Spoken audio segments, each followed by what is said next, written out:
A paz do Senhor, amados irmãos, que bênção poder estar aqui com vocês mais uma vez para juntos aprendermos as lições bíblicas, estudarmos, na verdade, as lições bíblicas da CPAD. Já estamos avançando, estamos na lição de número 6, que tem esse título, Igreja, Organismo e Organização. O texto áureo diz: Escolhei, pois, irmãos, dentre vós 7 varões de boa reputação, cheios do Espírito Santo e de sabedoria, os quais constituamos sobre este importante negócio, a instituição dos diáconos. Atos capítulo 6, versículo 3. A verdade prática diz: a igreja é um organismo vivo, contudo, como toda estrutura viva, precisa ser organizada. Então, meus amados, na verdade nós estamos estudando um aspecto da eclesiologia que trata exatamente da chamada administração do terceiro setor. Você sabe que o terceiro setor está responsável pelas ONGs, pelas organizações, né? E dentre elas está incluídas também a igreja, porque são organizações sem fins lucrativos, como se diz, tá bom? E a igreja está incluída nessa administração do terceiro setor. Quando nós estudamos a eclesiologia, também isso é abordado, inclusive é muito importante, porque já que nós vamos estudar sobre a igreja, sobre como funciona a igreja, e não estamos falando diretamente da igreja organismo, mas sim como organização. E é organização porque tem a intenção de ser, não é, uma instituição que tenha ordem, que esteja tudo organizado, né? Inclusive em relação ao governo, aquilo que cabe ao governo, não é? Digamos assim, aquilo que a igreja precisa fazer, as inscrições, ou seja, todas a documentação, vamos dizer assim, de acordo com o que reza, o que diz a lei, né? Então, é preciso entender isso, e eu sei que essa é uma parte bem burocrática, mas para aqueles que desejam, é muito importante saber, meus irmãos, como funciona, inclusive, a questão também financeira da igreja. Ou seja, a administração do terceiro setor abrange todos esses aspectos e é muito importante, tá bom? Meus queridos, vamos lá, dando continuidade. Professor, eu não tive tempo de elaborar, mas eu queria sugerir para você uma coisa muito interessante, que diz aqui uma sugestão de método, né? Uma dinâmica muito importante. Preste atenção, essa dinâmica aqui você pode aplicar de maneira bem simples. Por exemplo, imagine um corpo, tá? Um desenho de um corpo. Você vai pegar esse corpo, imprimir numa folha de papel, né? Você vai fazer isso duplicado, 2 folhas, né? Porque você vai, na sua classe, com 2 equipes. Então, suponhamos, a classe lá tem 8 pessoas, 8 alunos, você vai dividir esta dinâmica em 2 equipes. Então, você vai pegar este desenho e vai dar para eles. Só que eles vão... a ideia é montar esse desenho, né? Como quebra-cabeça, tá?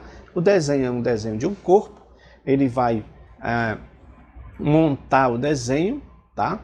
Como um corpo, e a primeira equipe, né, que montar, ou seja, a equipe que montar primeiro é a equipe vencedora, tá bom? Depois disso, você vai aplicar esse princípio, né, que é exatamente essa questão do trabalhar em conjunto, porque a igreja é isso, são todos trabalhando em conjunto para uma causa maior que a causa do Evangelho, tá bom? Então é muito importante nós entendermos isso. Essa dinâmica é muito boa. Se der, vamos colocar esse desenho para você fazer isso, né, e passar para os seus alunos e depois explicar como é que essa dinâmica é aplicada na vida da igreja.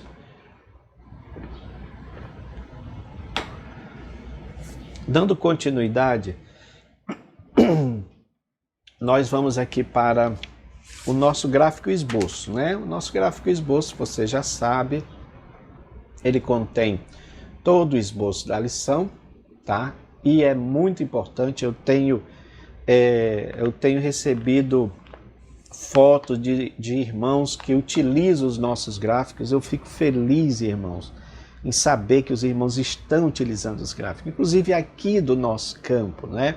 Os irmãos aqui não me conhecem muito, mas os irmãos de fora do Pará me conhecem mais, né? Não a minha pessoa, mas o trabalho que estamos desenvolvendo, né? A importância desses infográficos. Então, acho muito interessante. Se você tiver fotos de você utilizando, e olha, meu irmão, você pode pegar e esses gráficos, você pode pegar, inclusive, e ampliar eles no próprio quadro branco, tá bom? Eu recebi uma imagem de um abençoado irmão, Gesiel, né, pastor de Minas Gerais, onde ele manda o que ele fez no quadro, né? E aquilo me deu uma ideia, meus irmãos. Eu acho interessante, né, que vocês mandam assim e vão dando ideias, né, pra gente. Me deu uma ideia de fazer um vídeo, tá bom? Ensinando como você fazer de maneira simples figuras geométricas que você pode utilizar para montar um infográfico. Ou seja, você pode pegar o que a gente chama de template, tá bom? Eu vou depois disponibilizar isso, tudo bem organizado, um template. Esse template é um desenho simples, é o desenho do infográfico, ainda não tem nada escrito nele, é só o desenho. Na verdade, pode ser vários desenhos, você escolhe um. Você vai pegar, como esse que nós estamos aqui, tá bom? Ele tem basicamente a repetição de uma ou duas formas geométricas, né? Que é o círculo e é mais ou menos o retângulo, tá? Mas dá para você fazer isso bonito, bem feito, bem redondinho, tá? De maneira simples. Ore aí e nos ajude nesse sentido, tá bom? Nós vamos fazer esse vídeo, com certeza vai ser bênção para os irmãos poder utilizar na sua aula. Amém? Vamos lá. No nosso gráfico esboço temos o título da lição, organismo e organização, igreja, né? Temos o tópico 1, a estrutura da igreja cristã, a igreja como organismo, a igreja como organização, organismo e organização, a igreja é um organismo vivo e organizado, no aspecto local, no aspecto litúrgico e ritual, o governo da igreja nas diferentes tradições cristãs, que isso aqui é muito importante. Aí temos o governo episcopal, presbiterial, congregacional e o sistema de governo assembleiano, tá bom? Queridos, palavras-chave são duas palavras, organização e organismo. Eu quero mostrar um gráfico para vocês, já nessa palavra-chave, para a gente entender a diferença de organização e organismo. Você está olhando aí, irmão, uma imagem do formato de um corpo humano, certo? Formato de um corpo humano. Porém, esse corpo humano, ele é todo montado, ele é todo feito em cima de engrenagem. Porque, veja bem, o que diz aqui a nossa lição? A igreja como organismo. O que é um organismo? Ele é um conjunto de órgãos que constitui um ser vivo. Imagine que é mais ou menos o que está nessa imagem. Ou seja, você tem várias engrenagens as quais estão formando este ser humano, a figura de um ser humano, tá bom? E aí, na biologia, você pode dizer que são células, são várias outras coisas, né, que formam o ser humano, além dos órgãos, né, dos nossos órgãos. Eu gostei muito dessa ideia da engrenagem, porque a ideia é dizer, o conceito é dizer que este organismo, apesar de ser um organismo, mas ele está todo diversificado e ele trabalha todo em conjunto. Por isso que a analogia do corpo, ele é muito importante, não é? Você vê aí que o organismo são vários, mas eles estão trabalhando em conjunto. Isso é muito importante, meus irmãos. Podemos dizer que o organismo é essa parte abstrata. A igreja é um organismo, né? E ela é formada, já estudamos sobre isso, ela é formada por pessoas de várias tribos, raça, língua e nação, em várias épocas da história. Não tem placa denominacional, já estudamos tudo isso, por isso que é um organismo, não é?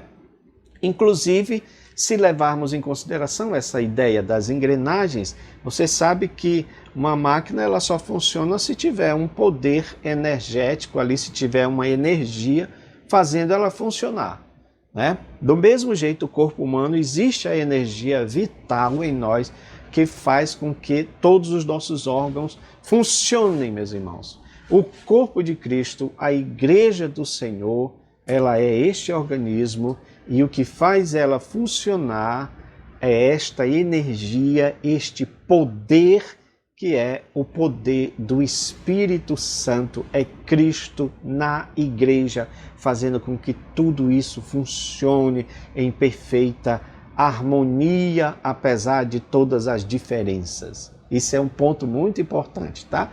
Ela é abstrata nesse sentido, porque você não vê a igreja assim, de maneira concreta. A concretização da igreja é através da organização. Aí você vê a diferença. A organização tem toda essa questão que nós falamos aqui da institucionalização, que o comentarista, nosso pastor José Gonçalves, coloca muito bem. Ela é positiva, mas tem também o seu aspecto negativo. Nós fizemos um gráfico aqui para comparar, baseado nas palavras do nosso querido pastor, tá bom? Então é muito importante nós entendermos. Esse gráfico, ele fala sobre isso, sobre esse organismo, essa ilustração, né, aliás, fala sobre isso. O que é esse organismo e o que é a organização enquanto algo concreto, tá bom? Então a igreja funciona como organismo, né?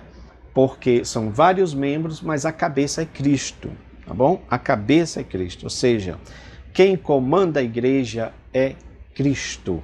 Quem fortalece, quem dá a vida para este corpo da igreja é Cristo, através do Espírito Santo de Deus. Mas ela também é uma organização, tá? Ela é uma organização. E eu sei que essa palavra organização, ela pode ser, até certo ponto, pejorativa. Algumas pessoas podem dizer, né, já que ela é aplicada para várias coisas. Por exemplo, tem organizações que são organizações criminosas. Mas aí é uma aplicação da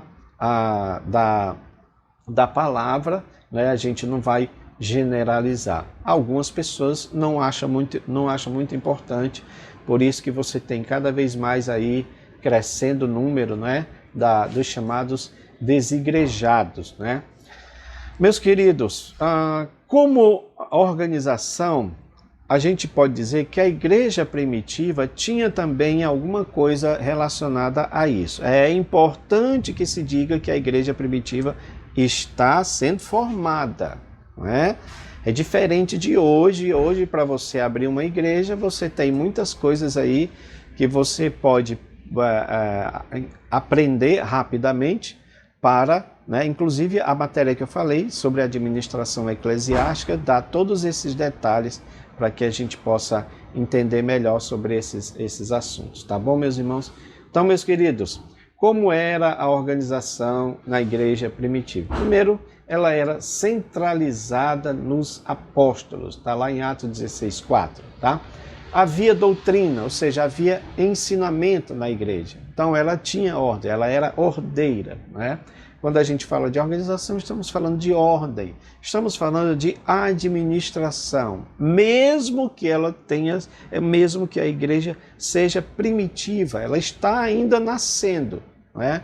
A gente não pode exigir também muita coisa e também não pode, tipo assim, olhar para trás e dizer a igreja tinha que ser igual como era a igreja primitiva. Eles estavam começando e depois a coisa foi evoluindo, tá? Então é importante isso.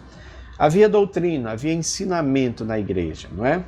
Terceiro ponto, eles cuidavam da administração, ou seja, existia algo da parte administrativa da igreja, que é importante isso. Tanto é que eles ficaram dedicados ao ensino da palavra, enquanto outros faziam essa parte mais burocrática e também assistencial, né?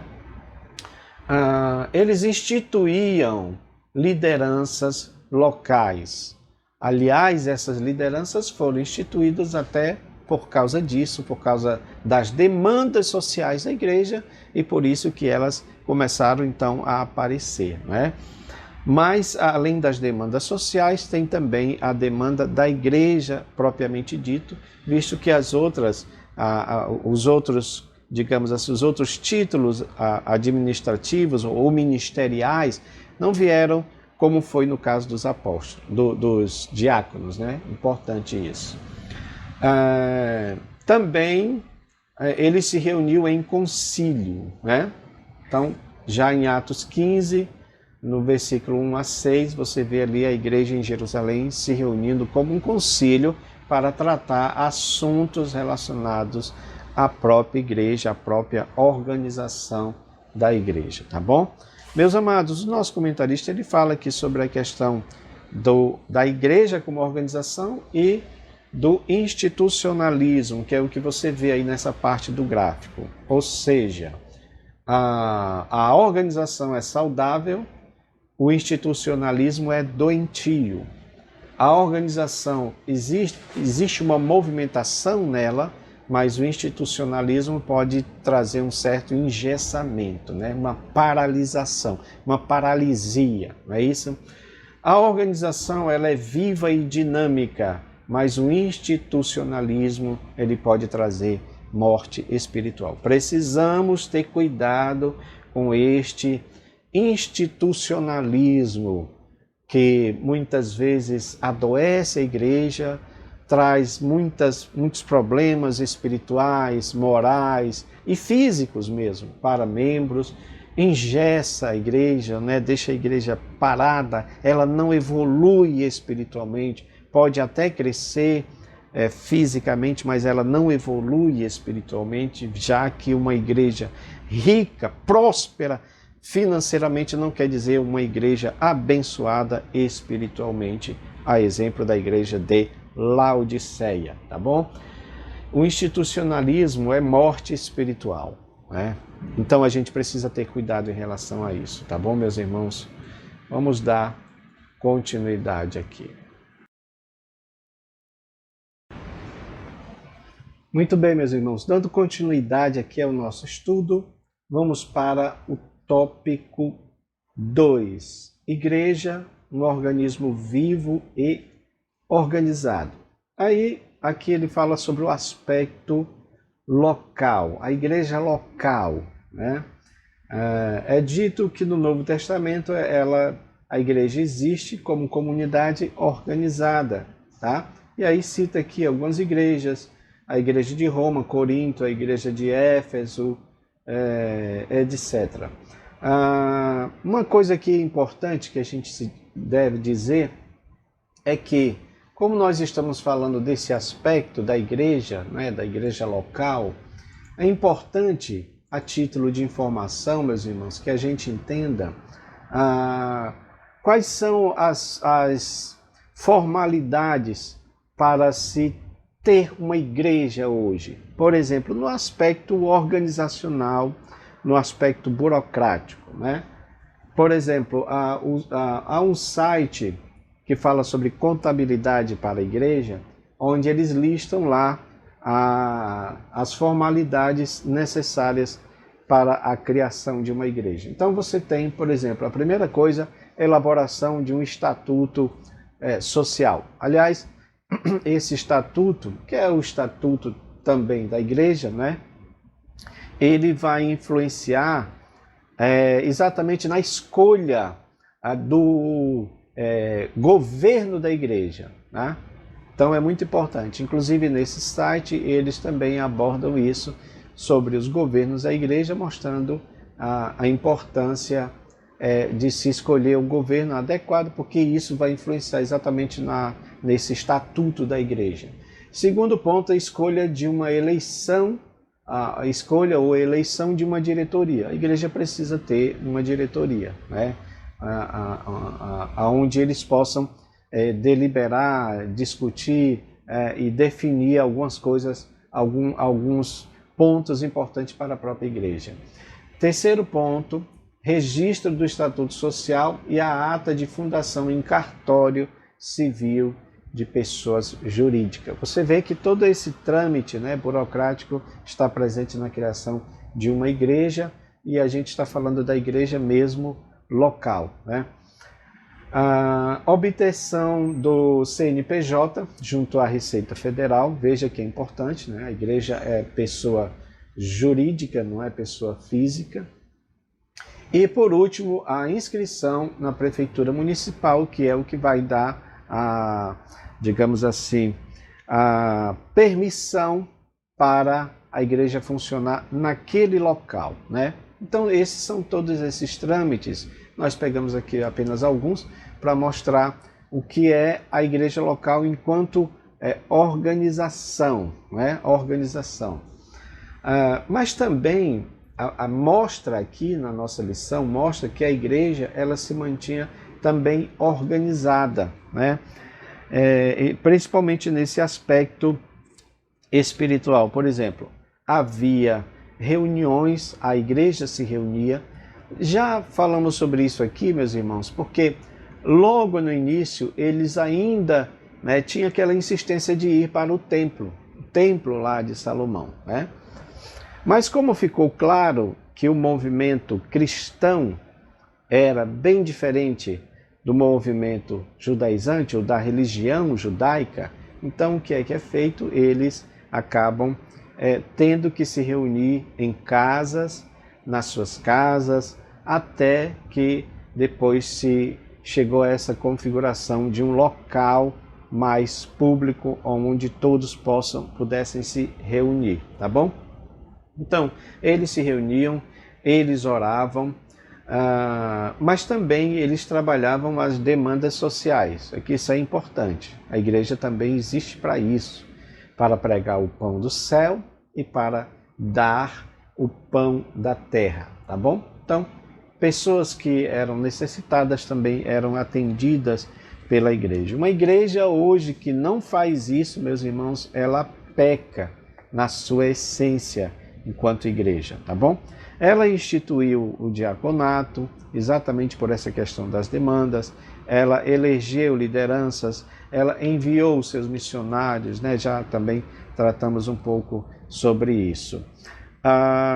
No aspecto litúrgico e ritual, a igreja possui uma liturgia e rituais que são inerentes ao culto, tá bom? Essa aqui é a parte cultica, digamos assim, tá?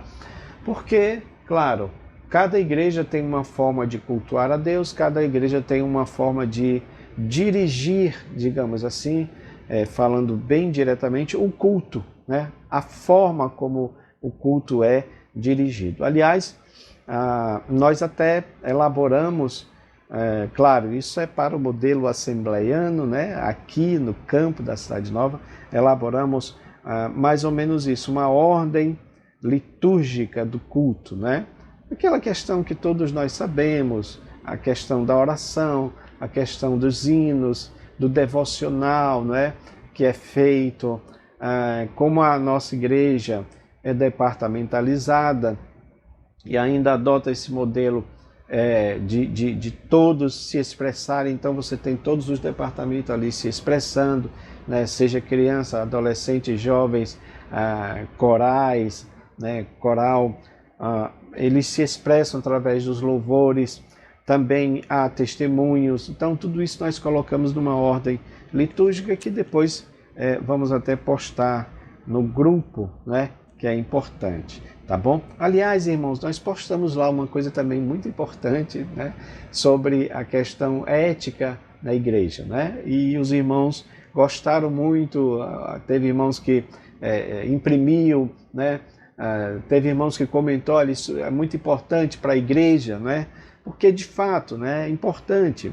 Você, por exemplo, geralmente nas igrejas tem um local para beber água, né? Você vai lá, pega um copo e acaba levando para o banco onde você está, né? Não é muito correto, o certo seria a pessoa beber ali, e lá mesmo tem uma lixeira, deposita lá o copo, mas muitas vezes as pessoas vão e levam para o banco, né? Vão bebendo aos poucos a água e depois deixam lá mesmo, né? Mais trabalho para a zeladora da igreja. Isso é um exemplo, né? Então colocamos lá também a questão dos banheiros, né? Como deixar os banheiros limpos, dar descarga, essas coisas que a gente acha que são triviais, meus irmãos, mas são triviais para quem pratica, né? Porque quem está administrando a igreja, notadamente a zeladora da igreja, ela vai ter um trabalho dobrado, né? Então é importante a gente ater a isso daí. No nosso grupo, isso está também colocado lá, tá bom? Uma outra coisa que é importante aqui, uma igreja organizada, ele diz, mantém a decência e ordem no culto. Meus irmãos, o que nós estamos vendo nos dias de hoje é algo absurdo que tem acontecido, não é? São cultos que não têm uma liturgia bem organizada. E é interessante que quando você fala com algumas pessoas a respeito desses cultos, eles dizem que não, aqui nós damos liberdade ao Espírito Santo. Eu entendo isto porque, de fato, você tem os polos opostos. Olha que coisa interessante, não é, irmãos? Você tem os polos opostos. Enquanto há igrejas que elas são tão organizadas, extremamente organizadas, que acabam realmente não dando espaço para o Espírito Santo agir. Aí você tem uma institucionalização. Por quê? Porque já aprendemos que a institucionalização, ela engessa a igreja. Ela paralisa a igreja. Ela deixa a igreja morta espiritualmente. Não é isso que nós estamos dizendo aqui. Mas também nós não estamos dizendo para ir para o polo oposto. Porque o que é que diz Paulo? Orarei com o Espírito e orarei com o entendimento. Porque o Espírito Santo não tira o nosso entendimento. O Espírito Santo não tira o nosso discernimento. Então, há igrejas que, inclusive, eles utilizam tambores, atabaques, eles dançam, eles rodopiam. E isso acaba, meus irmãos, sendo uma espécie de mau testemunho, porque as pessoas que não entendem, elas passam por essas igrejas e, de repente, confundem com cultos afro-brasileiros, né? Isso também é um problema, né? Então a igreja precisa manter a decência e ordem no culto. Outro assunto que é extremamente polêmico é exatamente essa questão de usos e costumes, né? A Assembleia de Deus sempre foi conhecida por uma igreja que prezava pelos bons costumes, especialmente nessa questão de vestes, né, das vestes femininas. Mas hoje a igreja está mais flexibilizada. Eu mesmo já ouvi pessoas dizerem, não vou para a Assembleia de Deus porque são muito rígidos. Hoje já não é mais assim, mas hoje também já há um exagero, porque de fato é interessante, meus irmãos, como as ideias mundanas, muitas vezes elas adentram dentro da igreja, né? Eu já conversei com pessoas sobre essas questões e a ideia das pessoas é mais ou menos aquilo que o mundo prega. Por exemplo, a ideia socialista, a ideia inclusiva diz o seguinte: meu corpo, minhas regras. Então isso significa dizer que eu vou à igreja, eu me visto do jeito que eu quiser. E não é desse jeito. É interessante que às vezes a gente observa que até o esposo, né, da esposa lá, ele permite que a esposa ande de forma indecente, porque a Bíblia fala que a mulher deve manter a decência. Eu estou falando aqui para a mulher, mas o homem também, né? Então, é importante nós observarmos isso, tá bom, meus irmãos? Posso concordar com você, mas costume não é doutrina, é verdade. Mas você pode também dizer que existe a doutrina do bom senso? A gente pode concordar com isso. Existe a doutrina do bom senso. Existe a doutrina da santificação. Então, dentro da doutrina da santificação, nós podemos ter um parâmetro daquilo que é e o que não é correto se utilizar na igreja, tá bom? Então, é importante isso, tá bom? No sentido também, a igreja primitiva realizava esses dois atos importantes, não é? A questão do batismo e a questão da ceia, que isso era muito importante até para inserir o novo membro na igreja e também lembrar da morte do Senhor, meus irmãos, para nós irmos aqui já nos encaminhando para o final. Meus queridos, o governo da igreja, terceiro ponto, o governo da igreja nas diferentes tradições cristãs. Isso aqui é muito importante. Eu quero ler o texto desse site, né, que fala sobre isso, contabilidade para a igreja. Então ela diz uma coisa aqui muito importante. Eles dizem que, faz uma pergunta, qual a importância da escolha do tipo de governo eclesiástico? Porque quando está falando, irmãos, de governo, eu sei que pode ser uma expressão assim grandiosa, não é? Governo, talvez até algo político, não é? Mas na verdade governo aqui tem o sentido de administração. Então qual a escolha do modelo administrativo eclesiástico, ou governo eclesiástico? Ela diz aqui que isto influencia diretamente na elaboração do estatuto da igreja, porque é nele que deve estar discriminado a forma administrativa da igreja, a forma de governo da igreja, tá bom? Então é muito importante a gente entender isso daqui. Vamos aqui para o primeiro ponto, o modelo episcopal. O modelo episcopal, como está dito aqui, ele está centralizado, ele centraliza as decisões em uma pessoa que é o presidente da igreja, né? Por isso que é dito aqui que, como eles achavam que havia um bispo que era superior aos demais bispos, veja que é uma configuração ou um entendimento humano, né?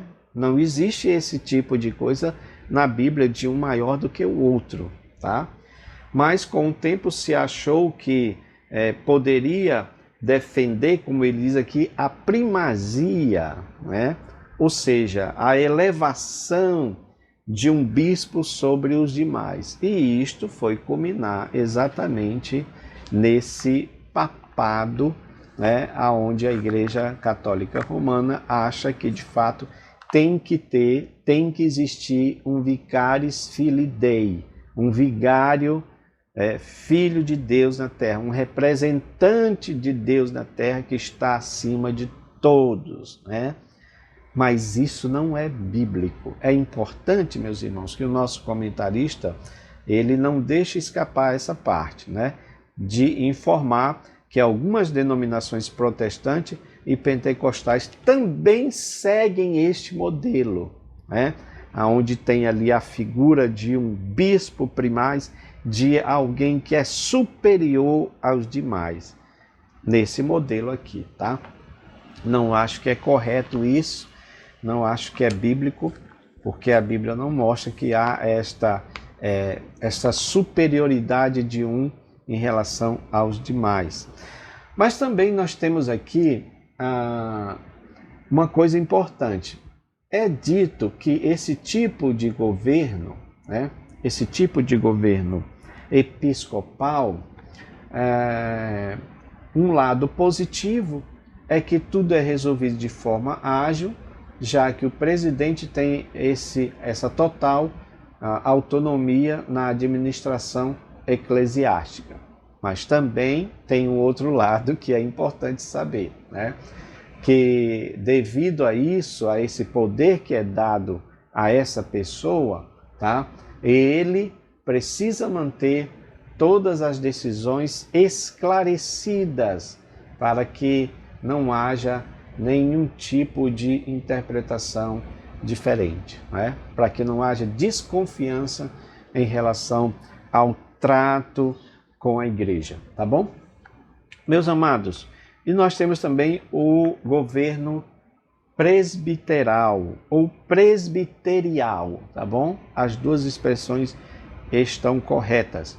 Governo presbiterial, que é quando a igreja elege um conselho que em conjunto eles governam a igreja, tá bom? Então todas as decisões são tomadas por esse grupo de líderes que foram eleitos pela igreja, tá bom? É importante que a gente diga isso. Aqui, esse sistema é seguido pelas igrejas reformadas, também algumas igrejas pentecostais da América do Norte, tá bom? Segue esse modelo presbiterial, tá bom?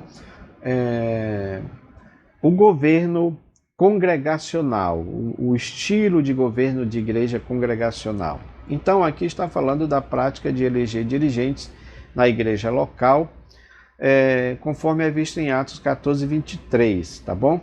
O pastor é eleito, né, como em Assembleia Geral, pela igreja local.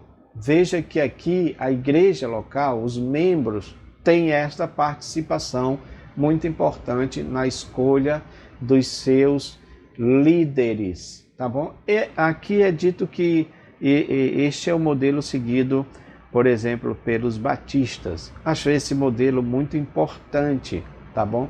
Porque eles mesmos escolhem, tá? Mas também há um ponto aqui que é negativo. O ponto negativo desse regime é exatamente o poder que é dado aos membros, né? O poder, como se diz, o poder emanando do povo, né?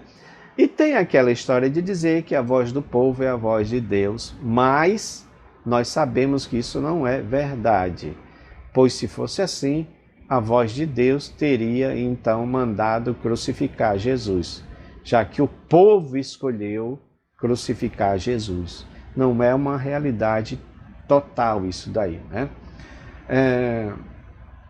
Mas esse grupo eclesiástico permite a criação de grupos políticos e dá autonomia para os membros destituírem o pastor de sua função, né? Quando de fato há algum problema, e aí eles escolhem, né, outro pastor e acabam destituindo aquele pastor, tá bom?